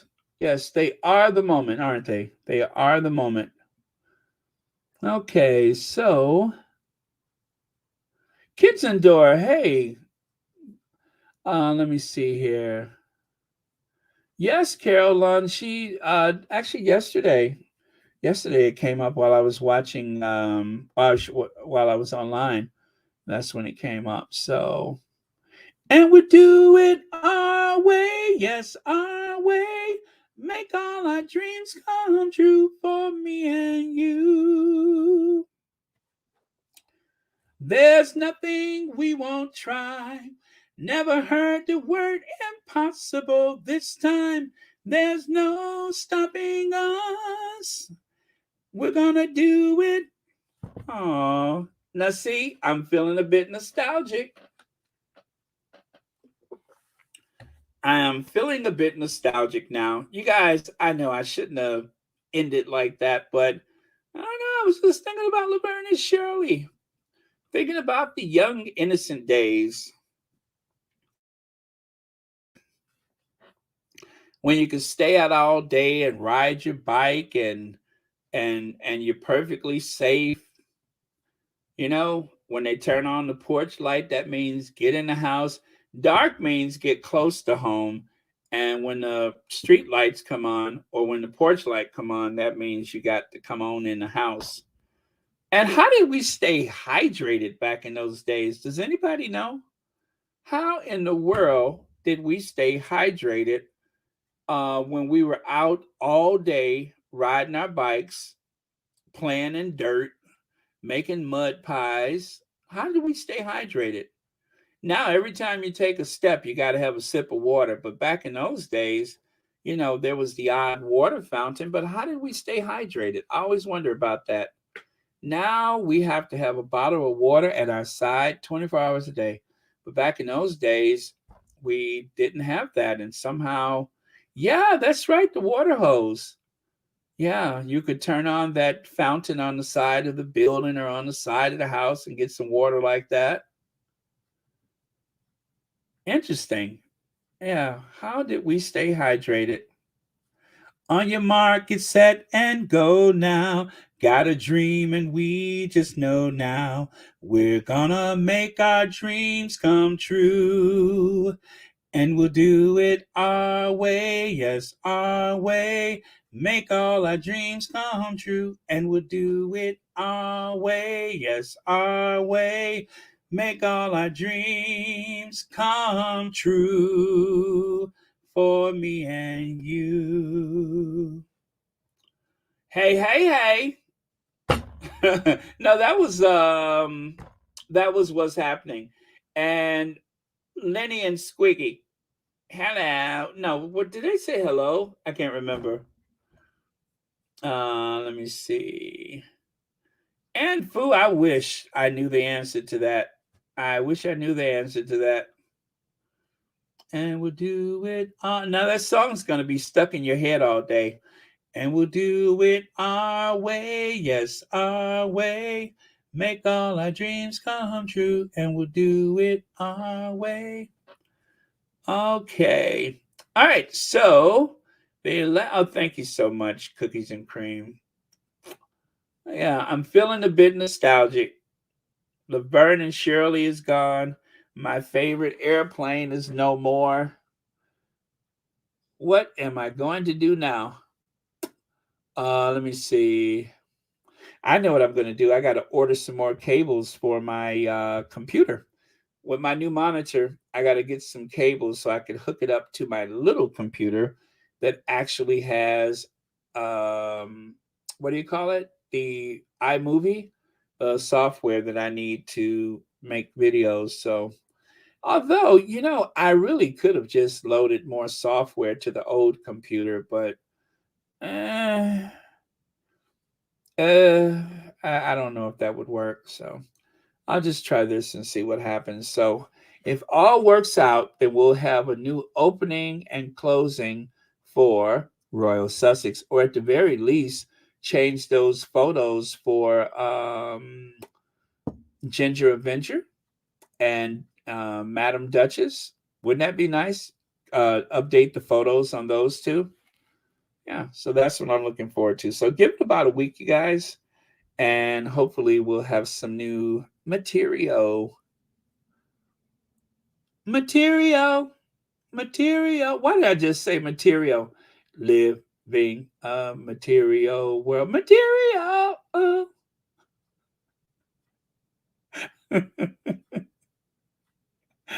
Oh, man. I used to like those Madonna songs from the 80s. Living in a material world. Material.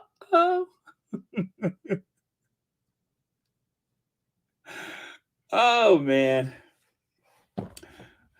Oh, man. Okay, so anyway, you guys, thanks for allowing me to reminisce. I need to do this sometimes. It makes me feel young. It makes me feel young to reminisce about the good old days.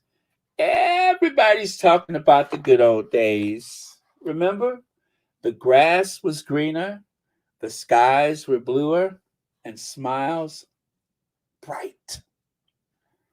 Can it be that it was all so simple then?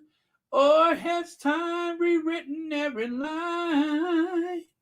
And if we had a chance to do it all again, tell me, would we? Should we? No, we should probably say goodnight. I'm starting to sound like a Saturday night church Nelly, and that's never good.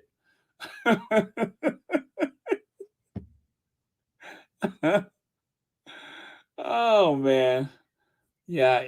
Once I start sounding like an old Saturday night church Nelly, it's probably time to go. Memories like the corners of our mind, misty waters. Did Gladys Knight sing that? Now, yes, Barbra Streisand is Barbra Streisand, but Gladys Knight gave that song a little something different, a little something extra. Or as they say, a little something extra. She gave it a little something extra that it needed. Scattered pictures of the smiles we left behind. Smiles we gave to one another of the way we were. And then, of course, can you know how she throws that little that was a little something extra that it needed. Do do do. Ooh. And even the way she ended the song, instead of doing like the big Barbra Streisand ending, it was very mellow and soulful and very Gladys Knight. I don't think she gets enough credit for her remake of that song. So beautiful, so soulful, so glorious. Do do do. Ooh. Sing it, Gladys. Okay, you guys, don't let me start going down memory lane. Uh-oh, did I just say yeah, I did say memory lane. I stumbled on this photograph. It kind of made me laugh. It took me way back down memory lane. I see the happiness. I see the pain. Oh, man. Oh, Miss Seeley, I feels like singing. But I'm not. I'm going to go. All right, so the last word of the day is memories. May be beautiful and yet. Okay, that's it. Memories. That's the last word of the day. Am I in a nostalgic mood? Right? Yes. Gladys. And Gladys still sounds good. Gladys still sounds good. Yeah, and you know what? Not to take anything away from Barbara, because Barbara is a powerhouse. Barbara got her own thing. So it's not to take it, because I love me some Barbra Streisand. And I'm going to tell you, my favorite Barbra Streisand moment, the one that is giving me goosebumps as I say it. Do you guys remember when she had the concert in her backyard? Do you guys remember that? From her backyard, she had that concert, and she was wearing that white, it was a white gown, white turtleneck. So she was wearing white from head to toe, and she started. Wait, do do do. Ooh, wait, what song was that? Well, anyway, she started singing that song. 'Cause we got nothing to be guilty of. Our love will climb any mountains, near or far. We are, and we never let it rain. We are devotion. Okay, so she's singing that, right? And then all of a sudden, looking like $1,000,000, here comes Barry Gibb. Was it Barry Gibb, right? Pulses racing, darling. how grand we are. Little by little we meet in the middle, danger in the dark. You gotta be illegal. When he came out there and nobody even knew that he was going to be in the show, I mean, I was just like, whoa. I mean, it was just like the crowd went crazy. And they sang Guilty, and I forgot the other song. But Barbara Streisand, I'm telling you, Barbara Streisand back in them days, I don't know how she was getting them, but let me see. She had Barry Gibb. Was it Barry? It's Barry, right? And anyway, I don't want to list all the men of her life, but she's had some she's had some eye candy in her day. So if that's what talent gets you, God bless her.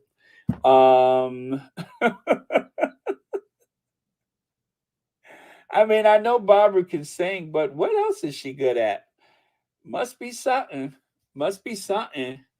She must be good at something else because obviously, if you think about the collection of arm candy that she's had over these years,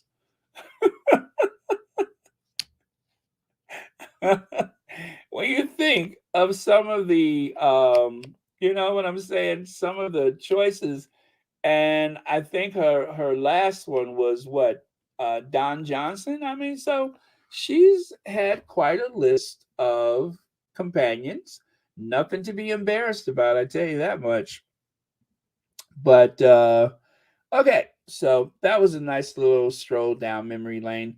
And you guys were very nice to indulge me, but I am going to ginger avenger us out of here. And I will see you all tomorrow. And I'm going to decipher that message that I got. Bet you won't do that again. I'll try to decipher that message as I was trying to multitask my way through it. Oh, man. You know, I had to have time to try to sort things out, but it was, you know, nice try anyway. Woo! I'm like, huh? What? Huh? What? Oh man. Okay. I will see you guys. I found that Roberta Flack is responsible for giving us Luther Vandross and Peebo Bryson. Did you just say Peebo Bryson? Dun, dun, dun, dun. Yeah.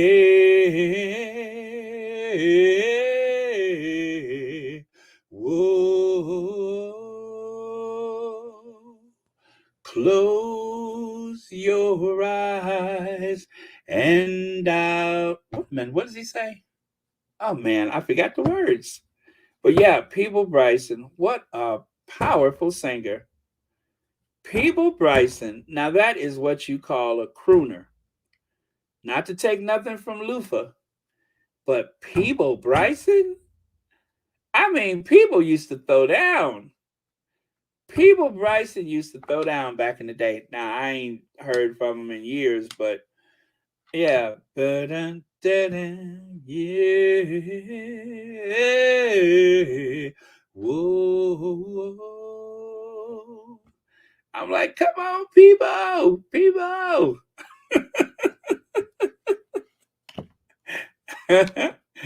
Boy, I tell you, we were blessed with some good music back in the day. Yep, we were blessed with some good music. Yeah. Oh, yeah, and James Ingram. James Ingram. Yeah, James Ingram. Now listen, don't even get me started with James Ingram. Gosh, what was that song of his I liked? And I forgot what the name of the song is. And every time somebody says that word, the first thing that comes to my mind is that song. And I can't think of what it was. Oh, well, you know what? I better not think of it. Good night, guys. Some of y'all got to get up and get out of there early in the morning. It'll be 5 in the morning before you know it. So I'm going to say good night. This is the end of memory lane. And Angela Bofield, yes, Angela Bofield, powerful. Yep, I loved Angela Bofield. Feel me, I want to feel the fire. Yeah. All you gotta do is emotion. Yep. Ooh, come on now. Feel me. I want to feel the fire. Yeah. Oh, yeah, just once. This is the beginning. And oh gosh, wait a minute. This is just the beginning. And we've each been down this road a time or two. We never could make it through. But now we're both ready for the real thing, 'cause our dues have all been paid. We finally got it made. Believe me when I tell you there's no need to be afraid, 'cause we're going all the way. If the two of us don't want it, I lay my money on it. Starting today, we're going all the way. That's the song. Yeah, I think if anytime somebody say, I know for certain, it just always reminds me of that song. All right, you guys, stop making me go down memory lane with these songs, because we'll be here all night.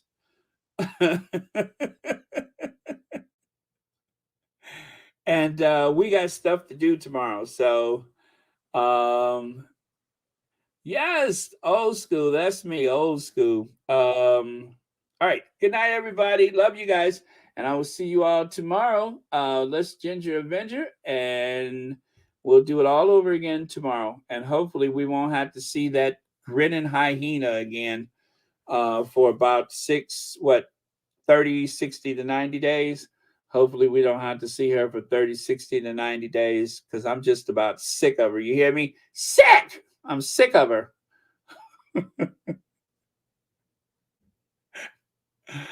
Oh, man.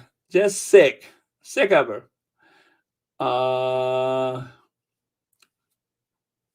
right. Cue Ginger Avenger, and I will see you guys.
Well, this night be a night fever. We got a da da da. Oh, I love the nightlife, and I got to boogie on the disco round. Oh, yay. Dun, dun, dun, dun, dun. Please don't talk about love tonight. Please don't talk about sweet love. I want to go where the people go. I want some action. I want to live action. I got so much to give. I want to give it, and I want to get some too. I love the nightlife. I got the boogie on the disco ride. Oh, yeah. You know, it took me for years to figure out what she was saying. The disco round. I love the nightlife. I got the boogie on the disco round.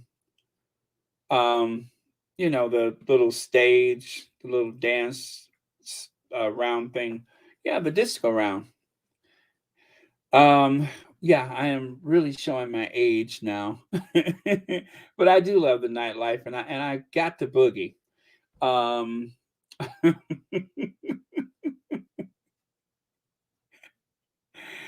Oh man.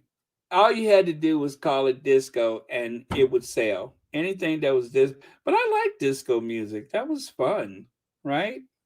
Like Vicky Sue Robinson.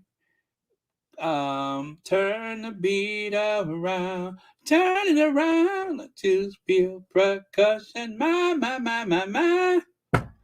That was fun, right?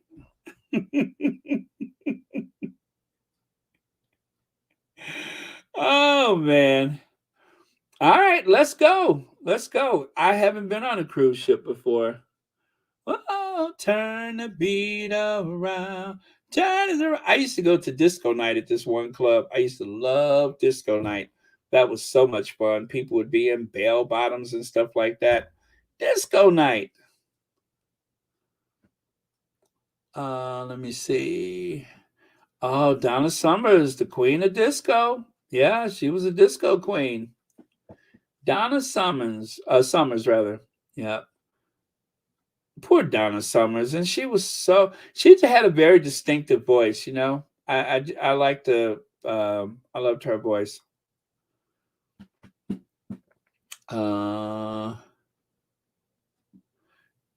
Did you say real? To be real, it's got to be real. To be real, it's got to be real. To be real.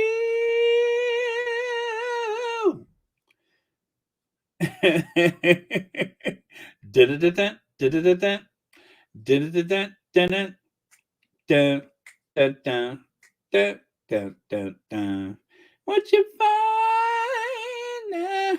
I got to love you. To be real. It's got to be real. Yep, couldn't she sing? Cheryl Lynn, got to be real.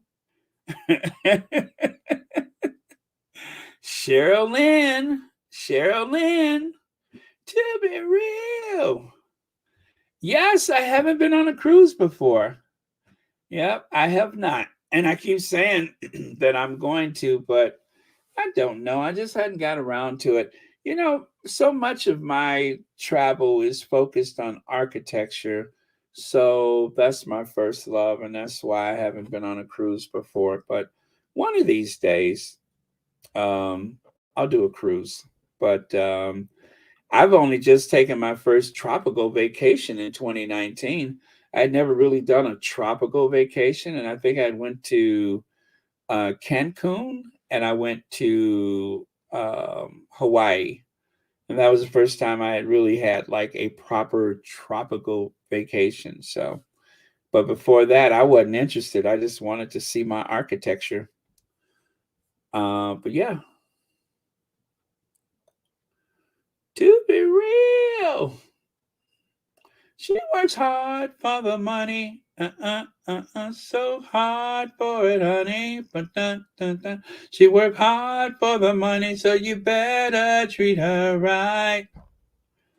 9 a.m. on the hour hand and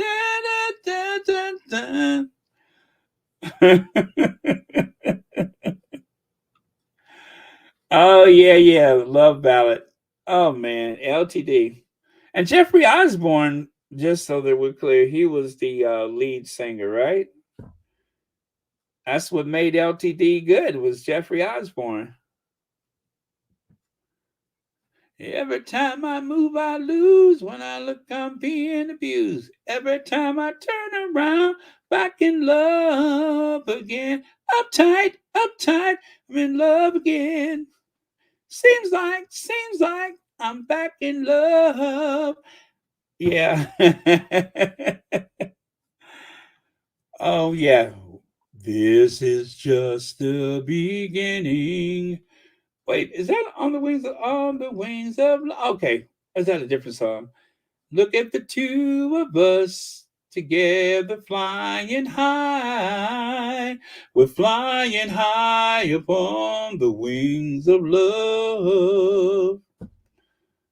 Oh man, I feel like I'm a K-Tel record commercial tonight. Do-do-do-do-do. Back in love again. Do-do-do-do-do. Back in love. Now, see, when you listen to that, you got to do the Funky Penguin, right? Now, that song is just made for the Funky Penguin. Do-do-do-do-do-do-do. Do-do-do-do-do-do-do. Wait, am I showing my age, the Funky Penguin? Next, I'm going to say the Funky Four Corners. Do-do-do-do-do-do-do. Oh my God, I'm old. All right, you guys, before I age myself any further, with my Motorola high fidelity stereo, my hi-fi stereo.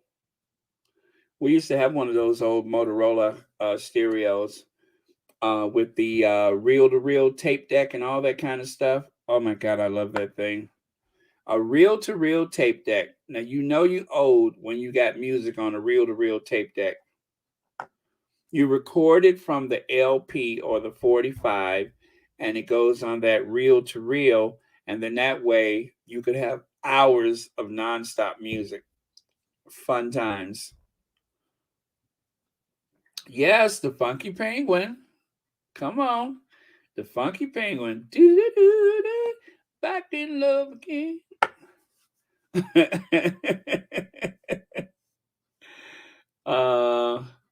Yeah. Let me see.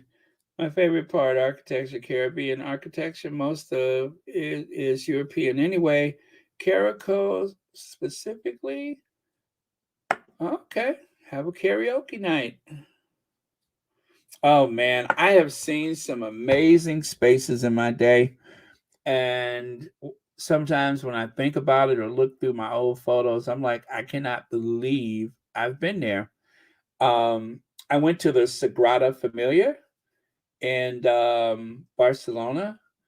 And whenever they finish it, I hope to go back again. But when you go to the Sagrada, it's like the light inside is amazing. So if you go on a sunny day, you'll see beautiful prisms of light in that building. Very unusual building, but beautiful spaces inside. That was one of my favorites. Let me see here. Do the hustle. Do the hustle.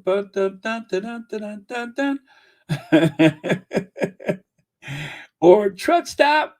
Truck stop. Not truck stop, bus stop. Yeah, bus stop. Bus stop. Let me see here. Oh, the 8-tracks. Yeah, of course, the 8-tracks. Yeah, you pop that 8-track in the car and hit the road. I remember when it was really impressive if you had an 8-track tape player in your car. That was impressive. Oh, when he glances at his watch and it isn't late, you try to amuse him and he doesn't, what is that? He doesn't speculate. Does he have to draw you a picture? Or does he have to sing it out loud? Face it, girl, it's over. Oh, yeah, it's over. Didn't know I knew that song, did you? When he glances at his watch and it isn't late, you try to amuse him, but he doesn't concentrate. What you know about this song, Mabel Jones? Oh man. When I first heard that song, I laughed and laughed. I thought that was so funny. That was so funny. Yeah. Oh well, they don't make them like that no more. But Nancy Wilson, what a beautiful, serene, elegant woman she was. I mean, Nancy Wilson was just always together. She was always put together. She sang in the most elegant way. She always wore those beautiful gowns. Yeah, love Nancy Wilson. Yeah, as a matter of fact, I got a well, I used to have I actually purged myself of a lot of LPs that I had. And when I did that, I saved a few LPs that I just had to keep. But I'm telling you, I started getting nostalgic and thinking about where I was when I heard this, where I was when I bought that, and I had to go and lay across the bed. I was like, "Oh my God, what are you doing?" But fortunately, the people I gave the albums to, they weren't really into CDs or anything like that, so they loved it. The first thing they did was put it on the old Wi-Fi, I mean hi-fi, the high fidelity, the hi-fi, and listen to them. So I was glad for that. Uh, uh, Let me see. Wait. Yeah, probably. Probably. Yeah, I have become a bit long of tooth. Yes, very classy. Angel eyes, that old devil scent, still is particularly clear. I mean, she would hold that note, and that note would just soar across the room. Oh, I used to love to hear her hold those notes like that. Angel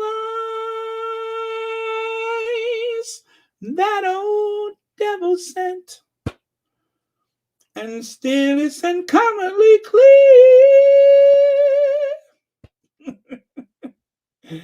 Oh man, why do I feel like I need to have me a little glass of wine right now? Oh yeah, the floor model stereo from the 1970s. Grew up with that. Oh, you had the Magnavox? We had Motorola. Motorola. Was Motorola the one that said the quality goes in before the name goes on? That was somebody's model. Yeah, and then the Japanese bought out Quasar because Motorola had started making Quasar products, right? And Quasar was actually components and such. No, actually, they shifted from the consumer stuff to focus on, military and commercial stuff. And so they started using that name Quasar, and then they sold Quasar to Japanese company, and they kept the name Motorola and started, making all kind of radio components and stuff. I tell you something you didn't know. The name Motorola that was the name of the company because the two brothers that started the company, the Galvin brothers, they actually had a dream about putting a telephone in a car. I think it was back in the 20s, they had this dream of putting a telephone in a car. And so they, you know, interestingly enough, they were the first company to come up with the mobile phone, but that was their goal. So that's the name Motorola was the name that they were hoping to use to promote the idea of a car phone. But in the meantime, they made, radios and eventually televisions and all the other consumer stuff. But that was their dream, was to create a car phone. And it took about 50 or 60 years, but they finally did it. So that was a little history of Motorola. But yeah, Motorola, that was just a name they made up to promote car phones. And then when the first car phone actually was put in the car back in the 70s, it had the transistor for the car phone, it weighed about 100 pounds and it would go in the trunk of the car. And in order to make a phone call, you couldn't call direct. You had to call a landline operator who would connect the radio phone in your car to a house phone. So it wasn't anything like the phones today because it still required someone to make that connection. But yeah, so the first phones, like you would see Blake Carrington, those phones weighed about 100 pounds, and you would have a transceiver in the trunk that took a lot of power to make those phone calls. And then by, I think it was 1986, that's when they created the first like 8-pound cell phone, the bag phone. And then of course they had that Dynatac, which was that they called it the brick because it was about the size of a brick, but it weighed about 8 pounds. And that was the first working cell phone. Okay, this is my last nerdy information. Do you know why they call it a cell phone? Anybody? Why they call it a cell phone? I'm a nerd now. I'm going to tell you. Oh, God, Zenith. Now, you're really going back with Zenith. Okay, the reason why they call it a cell phone is because each phone call you make goes to a cell site, right? And the pattern that is created by the individual cell sites, the pattern of coverage look like honeycombs, like the cells in a bee's hive or honeycomb. So that's why they call it a cell phone, because the cells are like the pattern of honeycombs. And so each individual cell is responsible for a given location for the phone call. And as you drive along, your call is being thrown from one cell site to the other. Yeah, so that's why they call it cellular, because they are individual cells.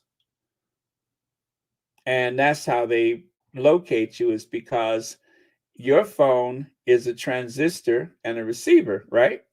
And the cell sites are transistors and receivers. And so your location is number one. And then the two different cell sites, your phone calls are pinging off of those cell sites. So they triangulate the signal, and that is how they locate you. So if you have someone in your life that you're sick of and you decide you want to throw a brick through their window, I'm not condoning violence, but if you want to throw a brick through their window, I suggest you turn off your cell phone and put it inside of a metal box to make sure that it's not hitting them cell towers. Because if your phone is on and people say, boy, he or she has been looking very guilty lately, well, then, of course. Oh, Mary H., I'm sorry. All right, let me get out of here. Did we Ginger Avenger yet? Yes, we did. I'm just in the talkative mood. I am, you know what? I am so embarrassed. I sat up here. I bought like some kind of hazelnut wafer or something. And doggone if I ain't ate the whole thing. So I'm probably a bit high on chocolate right now. No wonder I'm so chatty. Okay, you guys. Love you. See you later. I'll see you tomorrow. End the broadcast. Get some sleep, y'all.